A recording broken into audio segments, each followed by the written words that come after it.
Now, the Kenyan government has announced that it will close down all the refugee camps in the country in the interest of national security. Interior Principal Secretary Dr. Karanja Kibicho said a decision had been reached to disband the Department of Refugee Affairs and begin the process of sending 600,000 refugees in Kenya back home. KTN's Akisa Wandera has the details. Refugees will no longer get an open arms welcome in Kenya as the government begins working on a mechanism for the closure of the Daadab and Kakuma refugee camps in the shortest time possible. This follows the disbandment of the Department of Refugee Affairs in the country, a move that will now see about 600,000 refugees pack up and leave after 25 years of being hosted in the country. The decision has been pegged on the slow-paced repatriation exercise which came into place after Kenya, Somalia and the United Nations High Commissioner for Refugees, UNHCR, signed a tripartite agreement for the repatriation of refugees to Somalia in 2013. According to the Interior Principal Secretary Karanja Kibicho, the international community lacks commitment in the repatriation program.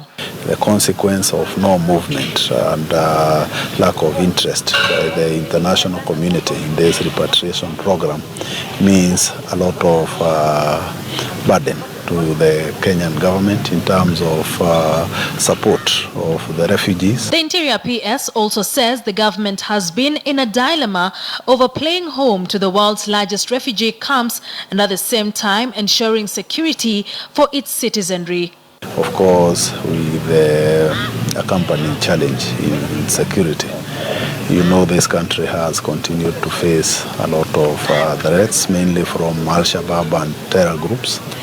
And all the time when try to trace back, we have very strong cells in this country that have their roots in the refugee camps. In 2015, in the wake of attacks from the Al-Shabaab militant group in parts of the country, Interior Cabinet Secretary Joseph Nkaiseri ordered the closure of the Daadab camp, terming it as a hiding place for terrorists and their agents.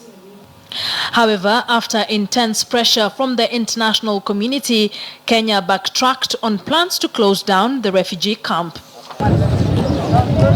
The government has asked the international community to support the move that is likely to attract condemnation. Kenya hosts hundreds of thousands of refugees from Somalia at the Daadab camp and others from South Sudan at the Kakuma camp. Akisa, Wandera, KTN News.